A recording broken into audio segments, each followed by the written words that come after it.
This is War of the Suns, the Chinese War of Resistance 1937-1945. We are looking at the actual mechanics of air-naval combat.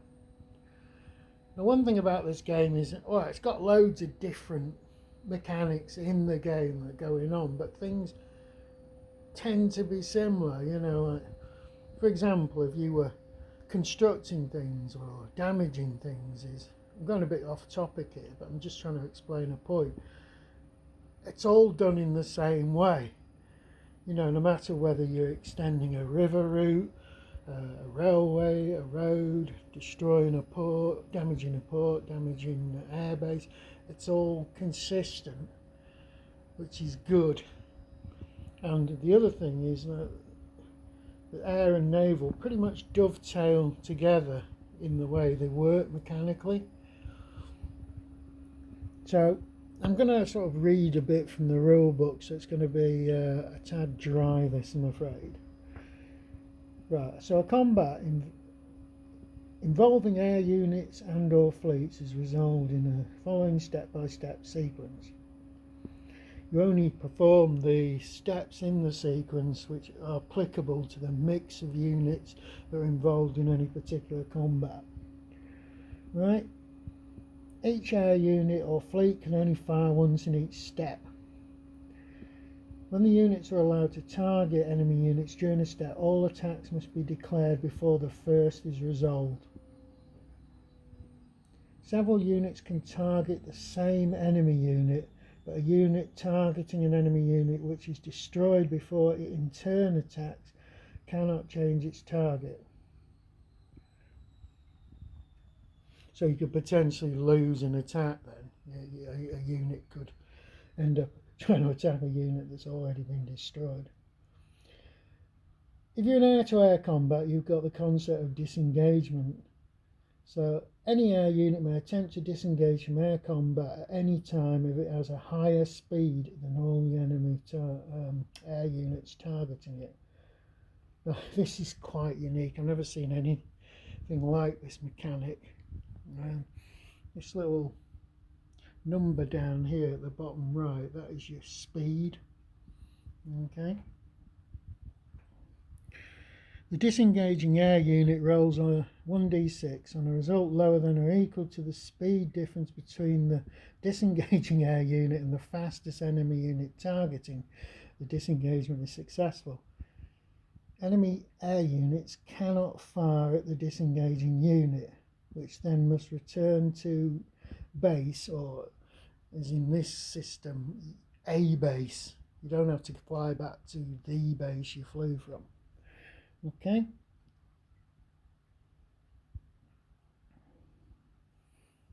Right. Fighters versus fighters. Fighter air units target and fight each other. They fire in order of decreasing speed. In case of ties, the unit with the higher air attack strength fires first. Roll a die for ties. An air unit may only target an enemy fighter air unit whose speed is not higher than its own, or a unit that fired. Sorry, I've just been distracted by something. Right. Or a unit that fired at it during this combat. So you can only fire at units that attack you, or units that are actually slower than you. Eliminated fighter units are removed immediately and cannot fire back. Fighter units suffering inoperative and retreat results cannot fire back and return to their airbase or cities once fighter v fighter combat is over.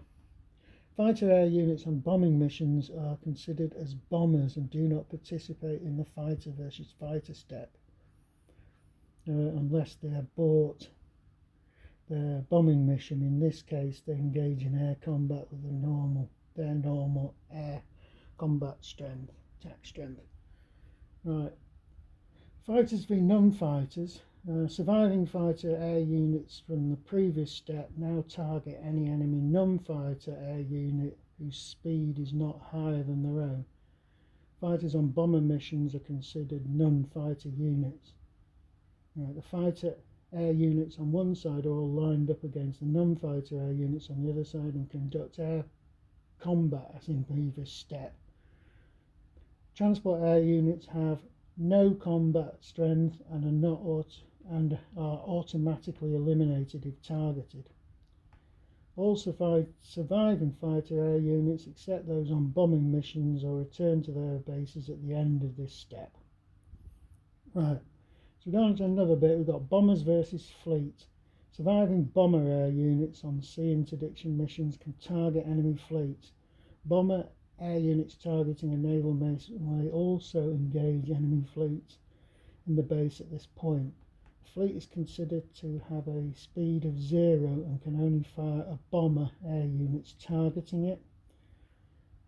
Consult the air and sea attack table to determine the result. Air freight and strategic bombing missions, air transport, air supply, strategic bombing missions are now executed. Return air units to their respective air base and city once they've completed their missions. There's special tables for bombing, which you can roll on. Fleet v fleet, all surviving fleet units can now target and fire at each other. Sea to sea combat is resolved like air to air combat, except the disengagement is not allowed. Fleets fire in order of decreasing surface attack strength. Carrier airbase units are eliminated if their carrier group is eliminated at the end of the combat sequence.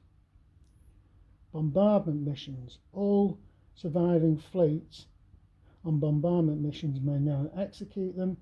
Again, there's a special table for rolling on that. Return the fleets to their naval bases or ports once they have completed their mission. Ground support missions. All surviving air units and fleets on ground support missions remain in their hex until the resolution of the ground combat they are supporting. Each side will combine the surface attack strength of all its surviving units, air units and fleets on offensive or defensive support missions when the ground combat is resolved. Artillery units can also contribute to ground support. Right, that is just about it, apart from I want to have a particular look at ground support. Just bear with me. Okay, yeah, I thought there was more to this. Yet again, the two air and naval stuff dovetail together with the same type of mechanics. So we're looking at ground support in a bit more detail.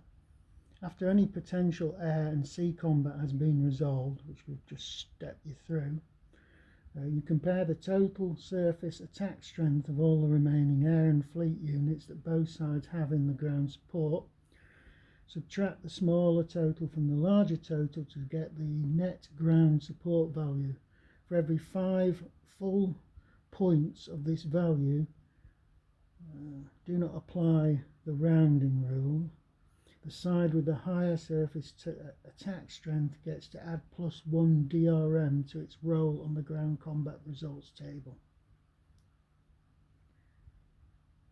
There are a few little exceptions to that. Units belonging to different air forces on the same side, e.g.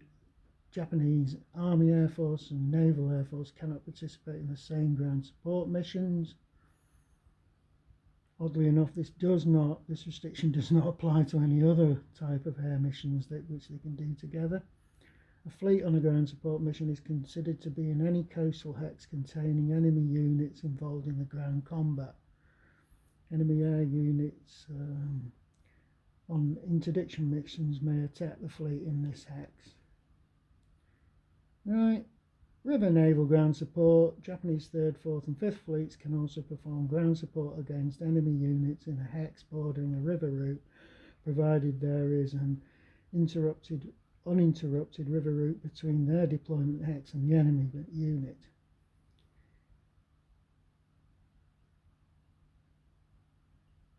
If a Japanese ground unit is attacking, the fleets may come from the sea zone that the river route flows into or from an adjacent sea zone.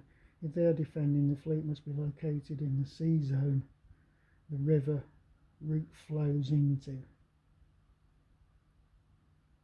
When using ground support along river route, these Japanese fleets use their surface attack strength on river routes. It's slightly different ratings for their attack. And that pretty much covers the mechanics. Now I know that was really dry and I didn't give you any examples, but the video would become quite long if we did that.